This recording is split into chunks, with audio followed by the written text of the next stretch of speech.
Show में IMF के एतराजात, $1 अरब की किस्त के लिए स्टाफ लेवल मुआहदा कई माह से तातुल का शिकार। नवा जायजा क्या गैर पेशावराना? इलेक्शन ना भी होता तब भी बजट ऐसा ही पेश करते वजीर खजाना का दो टोक मौकिफ। पाकिस्तान ने सालाना बजट में अहम मौके गवा दिए, IMF का मौकिफ। IMF आखिर क्या चाहता है? अस्सलाम वालेकुम। पस पर्दा हक़ाइक़, सनसनीखेज़ इंकशाफात, प्रोग्राम बेनकाब में हूँ आपके साथ सफ़ान खान। IMF की तरफ से बजट के ऊपर कुछ एतराज़ात सामने आए। इन एतराज़ात के मुताबिक IMF ने पाकिस्तान में टैक्स एमनेस्टी स्कीम के हवाले से कुछ संगीन सवालात उठाए कि आखिरकार ये क्यों एमनेस्टी स्कीम डॉलर की रेमिटेंसेस के हवाले से दी जा रही है। अगर उनके जो तर्जुमान का मौक़िफ़ आपके सामने रख सकें तो उस मौक़िफ़ में बताया गया कि हुकूमत की जानिब से तजवीज़ करदा एमनेस्टी स्कीम है वो नुकसानदेह मिसाल उन्होंने करार दिया। IMF प्रोग्राम ने टैक्स रिफॉर्म्स के हवाले से बात की और उन्होंने ये भी कहा कि टैक्स एमनेस्टी स्कीम को बुनियादी शराइत की खिलाफ वर्जी उन्होंने करार दिया और बजट में टैक्स के निज़ाम को फैलाने के मौके को ज़ाया किया गया। यह IMF का मौक़िफ़ था। IMF के तर्जुमान ने मज़ीद कहा था कि उनके मुताबिक तवानाई के शोबे के लिक्विडिटी दबाव से निमटने के लिए जो इक़दामात बजट की वसी हिकमत अमली का हिस्सा बनाया जा सकता था और IMF इस्तेहकाम बरकरार रखने के लिए पॉलिसियों पर बातचीत में मसरूफ़ है। IMF के तरफ से जो शदीद तहफ़्फ़ुज़ात पाकिस्तान के बजट नंबर्स के ऊपर आए थे, हमने ये भी देखा कि गुज़श्ता 1-2 रोज़ के दौरान पाकिस्तान के ऑफिशियल्स की तरफ से जो स्टेटमेंट्स आई, उन स्टेटमेंट्स से तो अंदाज़ा यही हुआ कि मामला बेहतर नहीं है, यह मामला अच्छा नहीं।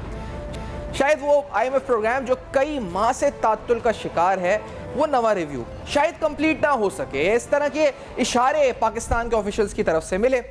वज़ीर-ए-आज़म शहबाज शरीफ साहब ने कहा कि IMF से मुआहिदा ना हुआ तो कौम को एतमाद में लेंगे, मतलब ना हुआ और इस तरह के चांसेस सामने। शहबाज शरीफ साहब ने क्या कहा, वज़ीर-ए-आज़म साहब ने कुछ देर पहले भी उन्होंने कुछ कहा है, लेकिन उन्होंने क्या कहा था, लेट्स हियर दिस। पहला कुछ सुना। मैंने खुद IMF के जो मैनेजिंग डायरेक्टर हैं, आज से 6-7 दिन पहले 1 घंटा उनसे गुफ्तगू की टेलीफोन पर और मैंने उनसे वादा लिया कि अगर आप ज़ुबानी मुझसे वादा करने के आप हमारी तमाम ये शराइत पूरी होने के बाद आप हमें ये लोन मंजूर करेंगे तो मैं इंशाअल्लाह आपको बजट का भी और दूसरी भी जो भी आपको मालूमात है हम मुहैया करेंगे।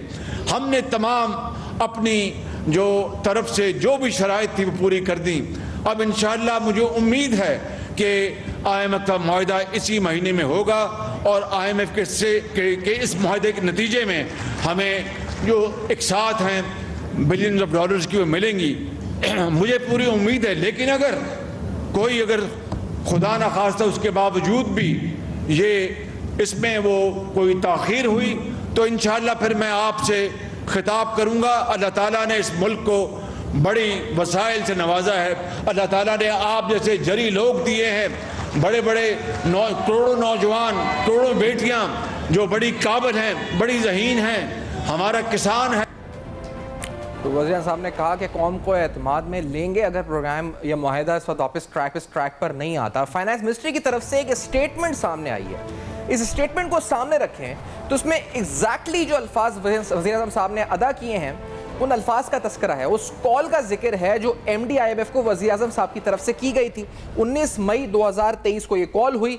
इस जो बताया गया कि the outstanding issue of the external financing, जिसका जिक्र अभी कर रहे थे प्राइम मिनिस्टर साहब, which we understand was resolved in the prime minister's telephonic conversation with the MD of IMF. Though the budget FY24 was never a part of the 9th review, however, in line with PM's commitment to the MD IMF, we shared the budget numbers with the IMF mission. तो ये 9th review का हिस्सा नहीं था, लेकिन क्योंकि commitment थी इसलिए बजट के नंबर्स शेयर किए गए। और सब में अहम बात जो प्राइम मिनिस्टर ने की इस स्टेटमेंट में कि जो मामला एक्सटर्नल फाइनेंसिंग का था वो हमारी अंडरस्टैंडिंग यानी हमारी वजारत खजाना की अंडरस्टैंडिंग के मुताबिक रिजॉल्व हो चुका था। After that call on 19th में, यानी उस कॉल के बाद वो मामला रिजॉल्व हो चुका था।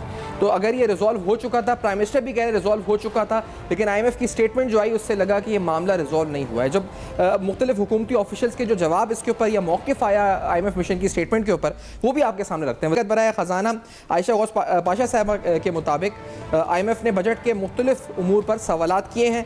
जब सेनेट की स्टैंडिंग कमेटी और दीगर मामलात में ये लोग पेश हुए तो उन्होंने बताया कि रिसोर्स मोबिलाइजेशन, पावर सेक्टर और अखराजात पर वजाहत मांगी गई है। टैक्स के अहदाफ पर IMF ने वजाहत मांगी है कि इन अदाद शुमार को किस बुनियाद पर तय किया गया और उन्हें कैसे हासिल किया जाएगा। पेट्रोलियम लेवी से मुतालिक एक सवाल पर उनका कहना था कि हुकूमत फिलवक्त लेवी में इजाफे का कोई इरादा नहीं रखती, तहम बजट में ये तजवीज़ शामिल है कि बैनुल-अक़वामी मंडी में इजाफे की सूरत में पेट्रोलियम लेवी में एडजस्टमेंट की जा सकती है।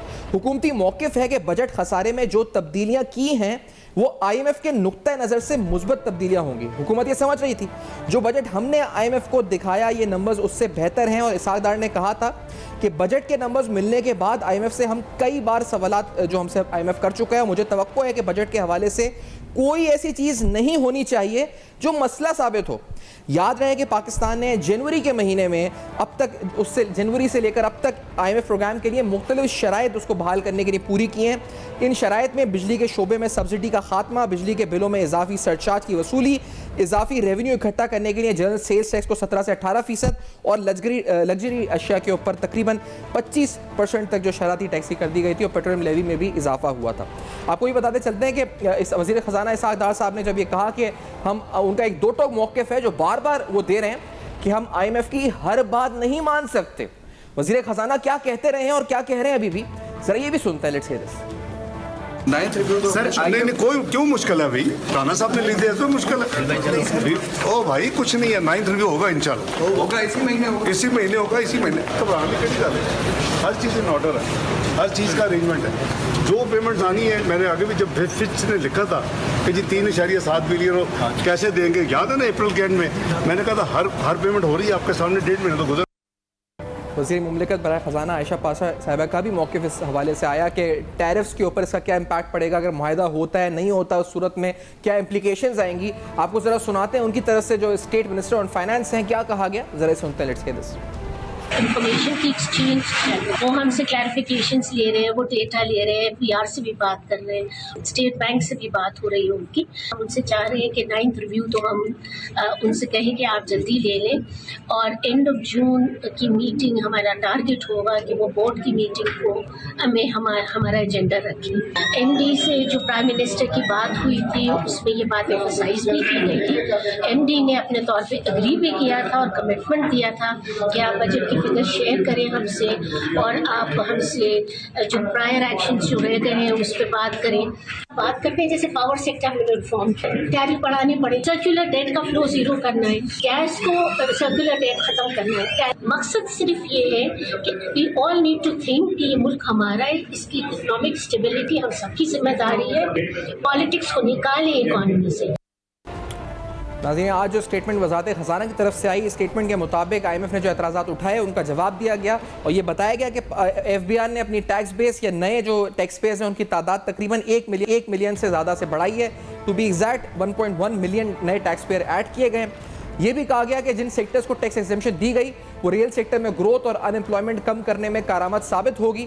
साथ साथ ये बताया गया कि अगर बेनज़ीर इनकम सपोर्ट प्रोग्राम की बात करें तो उसमें इजाफा हुआ है 400 से 450 अरब का, लेकिन इसके अलावा जो लोग पॉवर्टी लाइन के ऊपर हैं उनके लिए भी तकरीबन यूटिलिटी स्टोर्स से 35 अरब रुपए की सब्सिडीज़ रखी गई हैं ताकि उन अफराद को भी महंगाई के हवाले से कोई क्वेश्चन फराम किया जा सके। साथ साथ एमनेस्टी स्कीम के ऊपर भी जो स्टेटमेंट आई है आज प्रेस स्टेटमेंट, उस स्टेटमेंट में बताया गया वाज़ेह तौर पर कि amnesty is concern the only change is to dollarise the value of an existing provision of income tax ordinance. यानी ये शिक पहले मौजूद थी 111 क्लॉज 4 और इसको जो कैप था वो 10 मिलियन का था, दैट इज़ अप्रॉक्सीमेटली $100,000। इसको डॉलराइज कर दिया गया है जो वजारत ख़जाना का मौक़िफ़ आया है, और the cap was set in fiscal year 2016 is being resolved in terms of rupee equivalence two of $100,000।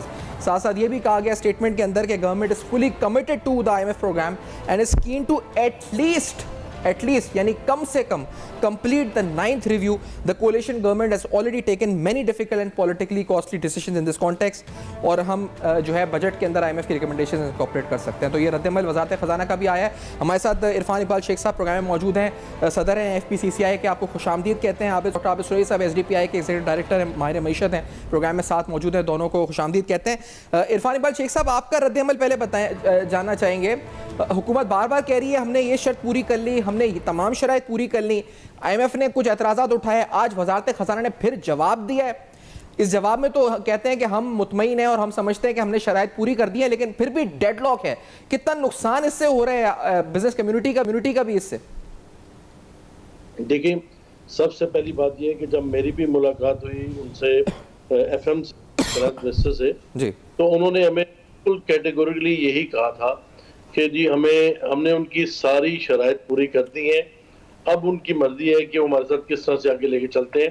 तो I think there is some politics, वो इंटरनेशनली पॉलिटिक्स में इन्वॉल्व है या कुछ है, बकौल उनके कि हम हर चीज़ उनकी प्रोवाइड कर चुके हैं और जो डिमांड को हमने उनको दे दी है. लेकिन अब मसला ये है कि ये थोड़ा सा प्रॉब्लम जो है ना उनकी ये चल रही है, और जो मुझे लगता है कि ये IMF के साथ जो इनकी 9th जो ये रिवीजन है, मुझे लगता है कि इसमें कोई ना कोई तत्ल होने की मेन वजह पॉलिटिक्स ही है. इंटरनेशनल पॉलिटिक्स इसमें इन्वॉल्व है और चीज़ें मुझे होती हुई मुश्किल नज़र आ रही हैं. पहले मेरा ख्याल था कि शायद गवर्नमेंट जो है ना जिस तरीके से बता रही थी, वो कर रही थी कि चीज़ें हो जाएंगी, बट आई थिंक कि इसमें कोई ना कोई पीछे कुछ है मसला जिसकी वजह से प्रॉब्लम है. तो मैं समझता हूँ कि ये हालात जो इस वक्त हमारे पास है, इस वक्त हमारे पास जो सिचुएशन है और जो हमारे पास प्रॉब्लम है, उसमें सबसे बड़ी जो हमें प्रॉब्लम नज़र आ रही है वो ये है कि हम चाहते थे कि IMF के साथ हो जाए और IMF हमारे साथ उसके तो हम आसानी के साथ जो हमारा फॉरेन एक्सचेंज जो कमी है वो हम उसको पूरा कर जाएंगे. लेकिन अब इस वक्त हालात ये हैं कि मुझे इनके साथ होता हुआ नजर नहीं आ रहा. गवर्नमेंट ने अपना जो भी बी प्लान बनाया है, गवर्नमेंट उस बी प्लान को हमारे साथ आगे मुशावरत करे. देखिए, मुझे इसमें शक है कि ये गवर्नमेंट बेसिकली अगले 1.5 से 2 माह के लिए है, जो लग रहा है हमें, क्योंकि लग रहा है कि 12 अगस्त को या 13 अगस्त को ये डिसॉल्व हो जाएगी. तो मे भी IMF जो ना इसको सीरियसली नहीं ले रही है, क्या मसला कर रही है. तो इसमें मुझे तो एक आगे मुश्किल हालात नजर आ रहे हैं, और जब ये IMF के साथ नहीं होगा तो फिर आपको पूरी तरह तैयार होना पड़ेगा कि इसमें मुख्तलिफ किस्म की मुश्किलात आपको आनी है और बहुत मुश्किल वक्त आने वाला नजर आ रहा है. क्या मुश्किलात और मजीद क्या मुश्किलात अगर ये नहीं होता तो क्या होंगी? और आप अपने सेक्टर के बारे में बताएं, इंडस्ट्रीज के बारे में, लार्ज स्केल के बारे में क्या मुश्किलात होंगी? जी, आपकी सबसे पहली बात यह है कि आपकी इम्पोर्ट्स जो है ना वो स्क्वीज होती है, तकरीबन 30 से 35% पे है. और आगे अगर हमारे पास पैसे नहीं आते कहीं से भी, फ्रंट कंट्रीज से या डोनर से या वर्ल्ड बैंक से या एशियन डेवलपमेंट से, तो फिर हमारे लिए एक प्रॉब्लम है, क्योंकि हमने 4.1 बिलियन जो ना इस महीने के अंत तक देना है. हमने 3.7 एक देना है, 4 मिलियन एक देना है. ये 4.1 मिलियन हम कहाँ से देंगे? फिर आगे पूरे अगला साल जो माली साल उसमें हमने 25 बिलियन देना है. वो 25 बिलियन हम कहाँ से लाएंगे और कहाँ से उसके सोर्सिंग करेंगे, उसके बारे में कोई तक हमें नहीं पता कि किस तरह से कर सकेंगे. तो अगर आपको लगता है कि अगर ये नहीं होता तो फिर हमारी मुश्किल हालात हैं. सर, एक ब्रेक की तरफ में बढ़ना है. इसके बाद जो आपने सवाल उठाया कि कहाँ से देंगे, आज सेनेट की स्टैंडिंग कमेटी में भी कुछ फिगर्स शेयर की गई है मिनिस्ट्री ऑफ फाइनेंस की तरफ से, वो फिगर्स भी आपके सामने रखेंगे. फिर डॉक्टर आबिद सुरैई साहब और इरफान इकबाल साहब से सवाल उठाएंगे. हमारे साथ रहिए.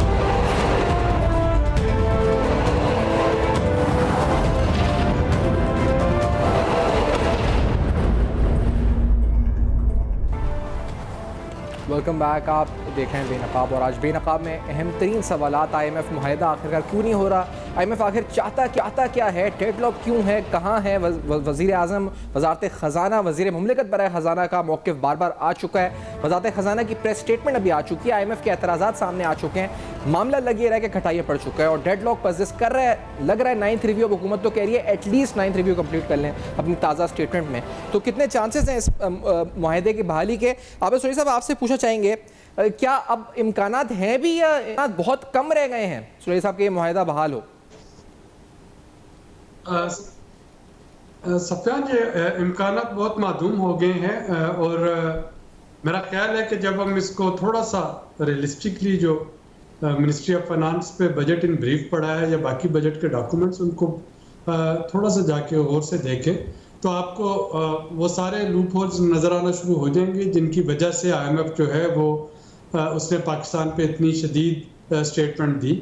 इसमें जियोपॉलिटिक्स जो है मैं उसको कतई वो नज़रअंदाज नहीं करता, यकीनन वो भी होगी, लेकिन हमें ये भी तो देखना है कि हम आर्म ट्विस्टिंग का मौका ही क्यों प्रोवाइड कर रहे हैं। मसलन अगर आप इस बजट के मैं आपको मोटे मोटे नंबर बताता हूँ जिसका IMF ने अपनी स्टेटमेंट में तज़किरा किया, तो IMF को इस बात से गर्ज नहीं कि हम अपनी आमदनी जो है वो कहाँ से बढ़ाएं या हम कौन से अखराजात कम करें। पहला तो ये चाहती है कि हम अपनी आमदनी और अखराजात में थोड़ा सा कोई बैलेंस लेके आए और थोड़े रियलिस्टिक हो जाए जब हम असेसमेंट करते हैं कि हमारे आमदनी के प्रोस क्या होंगे, जो रेवेन्यू स्ट्रीम।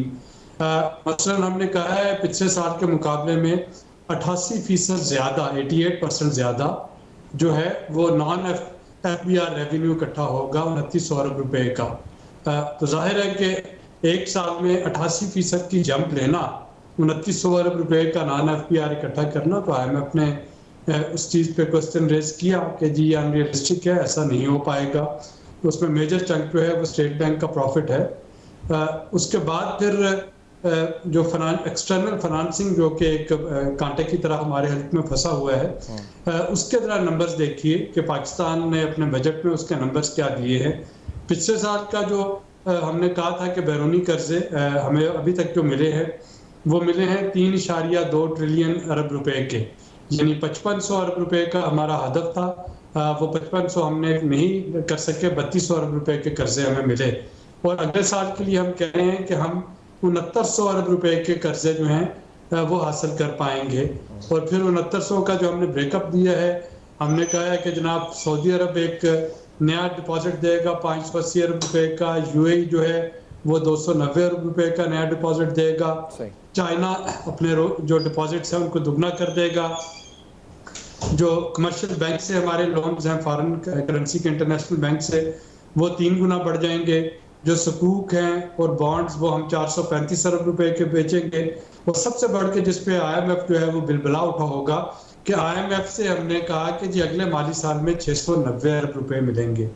अब आप देखिए कि जो आप पे तनकीद कर रहे हैं वो तनकीद ये करने वाला है कि आप अपना मौजूदा प्रोग्राम ख़त्म नहीं कर सके, आप अपना नवा रिव्यू जो है वो अभी तक लिम्बो का शिकार है। और हमने बजट में हम वो ऐड कर रहे हैं कि जी अगले साल IMF से हमें 690 अरब रुपए जो हैं वो मिल रहे होंगे, यानी हम ये कंप्लीट करने बात यहाँ पे आज इसाकदार साहब की मीटिंग हुई थी सेनेट की स्टैंडिंग कमेटी में, क्योंकि इसी से जुड़ी हुई बात है। उन्होंने वहाँ स्टेटमेंट दी है कि Pakistan to get $1.3 billion from China, Pakistan to get $1 billion in couple of day periods. और फिर उसके बाद उन्होंने कहा है government in talks with China to swap $2 billion loan, जो उन्होंने सेनेट की स्टैंडिंग कमेटी में आज बयान दिया। तो this is in line with जो उन्होंने बजट प्रोजेक्शंस अगर ये स्वैप हो जाता है तो बहुत अच्छी बात है। जो इसकी बात हो रही है रोल ओवर की, डिपॉजिट्स की, तो चूंकि हमें 30 जून तक आपको गवर्नर स्टेट बैंक की मॉनेटरी पॉलिसी के बाद की प्रेस कॉन्फ्रेंस अगर आपने अटेंड की हो तो उन्होंने वहां पे पूरा स्क्रिप्ट बना के दिया था कि किस तरह से पाकिस्तान ने 30 जून तक 3.9 बिलियन डॉलर्स जो है वो वापस करने हैं। और वो उन्होंने बताया कि जी अगर ये सारा रोल ओवर हो जाता है और चाइना से ऑलरेडी रोल ओवर की रिक्वेस्ट कर दी गई है तो तब भी $900 मिलियन जो हैं वो हमारे नेट रिजर्व से जा रहे होंगे। ये वो हैं जो कि रोल ओवर का हिस्सा नहीं बन सकेंगे। तो अब डार साहब की आज की जो स्टेटमेंट है वो जो उन्होंने नए स्वैप का बताया, swap is a very welcome move अगर जो हो जाता है। जो उन्होंने बाकी बताया वो गालबन अभी 30 जून तक की बात कर रहे होंगे। अच्छा, अभी उन्होंने स्वैप का बताया, ये वेलकम मूव है, लेकिन ये भी बताएं आप साहब कि अगर ये बहुत से लोग ये कह रहे हैं कि it is the right time now for debt restructuring, अगर हम यहां से लेट करते हैं या देर करते हैं तो फिर मामला आगे और खराब हो सकते हैं। तो ये डेट रिस्ट्रक्चरिंग क्या है, क्यों है और कब होनी चाहिए, और अगर इसमें देरी हो रही है तो क्यों है और क्या नुकसानदेह है अगर देर हो रही है तो? देखिए, ये दो चीजें हैं, एक आपका डेट रीशेड्यूलिंग है और एक है डेट रिस्ट्रक्चरिंग। तो रीशेड्यूल का मतलब तो ये है कि मैंने आपका 100 रुपया देना था 4 महीनों में और मैं आपसे रिक्वेस्ट करता हूं कि ये 4 महीनों में नहीं, ये 5 महीनों में ले लें या 6 महीनों में ले लें, थोड़ा सा मुझे ग्रेस टाइम दे दें, मैं पैसे अरेंज कर रहा हूं। तो ये शेड्यूल को हम डिस्कस कर रहे हैं। डेट रिस्ट्रक्चरिंग जो है ये फंडामेंटल है, इसमें कई तरह की वो रिस्ट्रक्चरिंग हो सकती है। कहीं हम कह सकते हैं कि जी चूंकि हमारे हालात इस तरह से ठीक नहीं है, लिहाजा अपना जो डेट सर्विसिंग है वो कम कर दें। कहीं पे हो सकता है कि हम ये कह रहे हो कि नहीं जी आप प्रिंसिपल अमाउंट जो है उसको भी देखें, जिसको ये हेयर कट कहा जाता है या ट्रिमिंग कहा जाता है डेट की। कहीं पे हम हो सकता है कि ये कह रहे हो कि आप इसको स्वैप में ले लें या इसका करेंसी जो है, फॉर एग्जांपल चाइनीज से ये बात की जा सकती है कि जी डॉलर की जगह युआन में बात कर लें। तो इसकी मुख्तलिफ किस्में हैं, यानी डेट स्ट्रक्चरिंग कोई एक चीज का नाम नहीं है। डेट रीशेड्यूलिंग का मतलब यह है कि आप उसकी जो पीरियड है उसको डिस्कस करते हैं, लेकिन जो एक हमें फौरी तौर पर रीशेड्यूलिंग कर लेनी चाहिए वो हमारे जो डोमेस्टिक लोन्स हैं उनकी तो रीशेड्यूलिंग हमें कर लेनी चाहिए। आप देखिए डेट सर्विसिंग में भी और वैसे भी सबसे बड़ा जो हमारा इस वक्त हमें हिट पड़ रही है वो अपने कमर्शियल लोन जो कि पाकिस्तान में बैंक से उनको देना है। और तो ये था एक बात थी, एक बस था बजट से पहले कि शायद जो बैंक की गवर्नमेंट सिक्योरिटीज में इन्वेस्टमेंट है या जो उन्होंने पैसा डाला हुआ है उसके ऊपर कोई टैक्स लगेगा। वो टैक्स नहीं लगा तो बहुत से लोग कह रहे हैं कि शायद गवर्नमेंट ने ये दरवाजा या खिड़की खुली रखी है कि वो डेट रीशेड्यूलिंग करें, जो डोमेस्टिक डेट की है उसकी कर सकते हैं। तो शायद चांस हो इसका कि ये करें डोमेस्टिक डेट की रीशेड्यूलिंग। अगर हो जाए तो ये अच्छी बात होगी, क्योंकि जिस तरह से अब इंटरेस्ट बढ़ गया है 21% इंटरेस्ट पे पहुंच जाना, तो आप ये भी देखिए ये इसमें कुछ शॉर्ट टर्म पेपर्स होते हैं ज्यादा, लेकिन अगर आप इसको ओवरऑल देखें तो जितना इंटरेस्ट बढ़ता चला जाता है इंटरेस्ट रेट, उतना हमारा पाकिस्तान की डेट सर्विसिंग और स्पेशली जो पाकिस्तानी बैंक्स को हमने जो हुकूमत ने लोन दिए हैं वो बढ़ती चली जाती है। तो वहां पे उनके साथ नेगोशिएट किया जा सकता है थोड़ा सा, वो इसकी जो एक ब्रेक की तरफ बढ़ना है। मैं अगर एक ब्रेक ले लूं, इरफान साहब का भी आबिद शुरेह साहब भी साथ हैं और एमनेस्टी स्कीम जो हुकूमत की है इस पे बात करेंगे। इरफान इकबाल शेख साहब का मौक़िफ़ लेंगे इसके ऊपर कि क्या कामयाब होगी नहीं होगी। जो गवर्नमेंट IMF एतराज़ात कर रहा है, हुकूमत इस पर बज़िद है, और सुरेह साहब का मौक़िफ़ भी लेंगे इस पर। इस ब्रेक के बाद हमारे साथ हैं।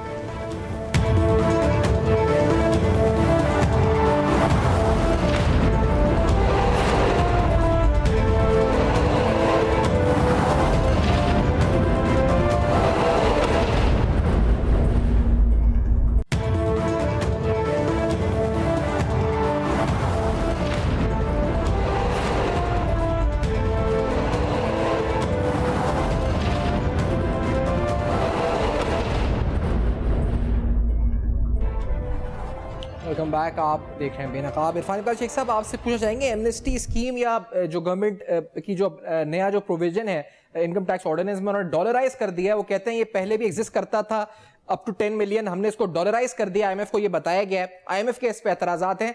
इससे पहले बहुत सी एमनेस्टी स्कीम्स आई हैं रियल एस्टेट और दीगर सेक्टर्स को लेकर।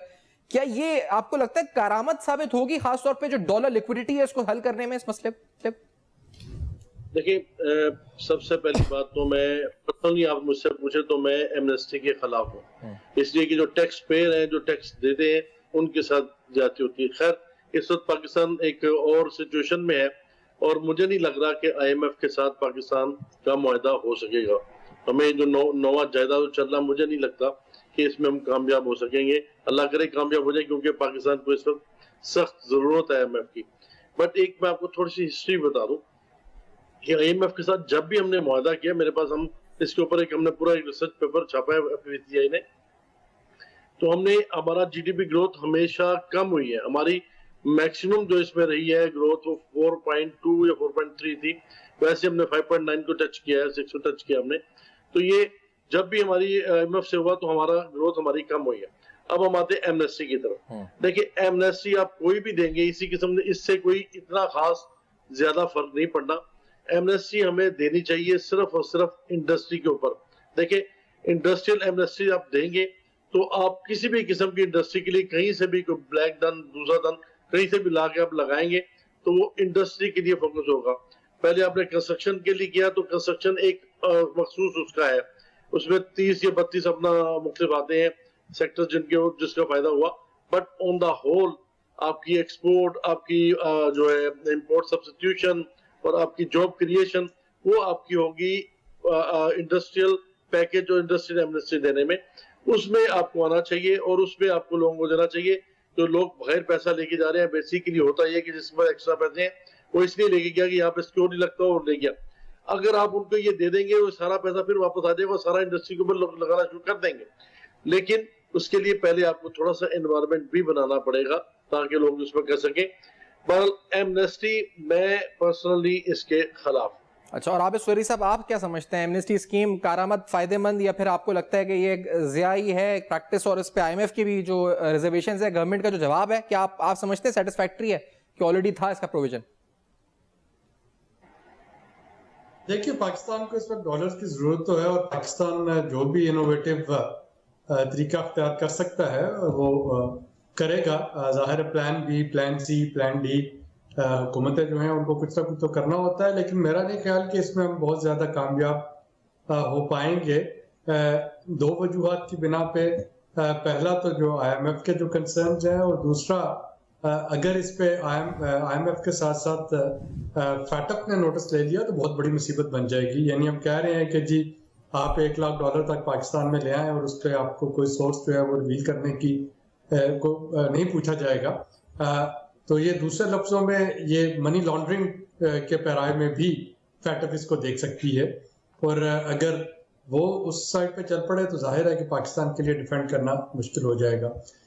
तीसरी जो इम्पोर्टेंट चीज़ है कि अगर मैं अपनी ब्लैक मनी जो है वो वाइट करता हूँ via Dubai, via Qatar, via किसी और जगह, और किसी गल्फ कंट्री से मैं डॉलर मंगवा के पाकिस्तान ले आता हूँ तो मुझे तो टैक्स एग्जम्पशन मिल गई, सोर्स नहीं पूछा जा रहा। लेकिन एक जो आम सैलरीड पर्सन होगा उस बेचारे का क्या कसूर है कि सारा टैक्स उस पर लादा जाए। और again this is one of the areas जिसकी तरफ आईएमएफ ने अपनी स्टेटमेंट में इशारा किया था कि टैक्सेशन को प्रोग्रेसिव बनाने के लिए इस तरह की जो चीजें हैं उनसे हमें अवॉइड करना होगा। ठीक है, आबिद साहब आपका बहुत शुक्रिया अदा करेंगे। इरफान इकबाल शेख साहब आपका भी बहुत बहुत शुक्रिया कि आप दोनों ने ज्वाइन मौक़िफ़ दिया। आईएमएफ के एतराज़ात, हुकूमत का जवाब, वज़ारत ख़ज़ाना क्या सेटिस्फैक्टरी जवाब दिया है उसने या नहीं। गेस्ट का शुक्रिया अदा करेंगे। यहाँ पर समराइज़ करने इस गुफ्तगू को आएंगे इन द नेक्स्ट सेगमेंट। हमारे साथ रहिए।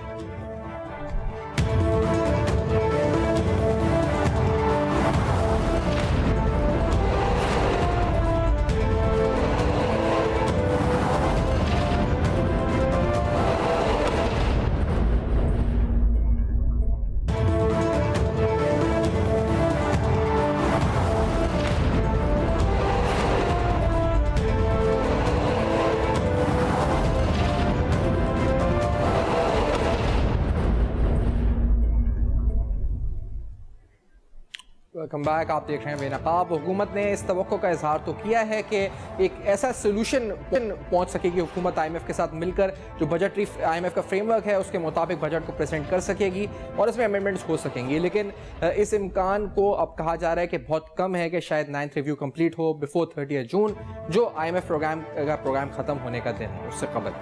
तो अब हुकूमत के लिए प्लान बी क्या है, क्या होना चाहिए, इस पर हमारी बातचीत होती रहेगी और मुख्तलिफ प्रोग्राम्स में आप करते भी रहेंगे। For your feedback you can write us on Facebook, emails and Twitter जो आपके सामने फ्लैश कर रहे हैं। अपना बहुत ख्याल रखिएगा, देखते रहिएगा अब तक।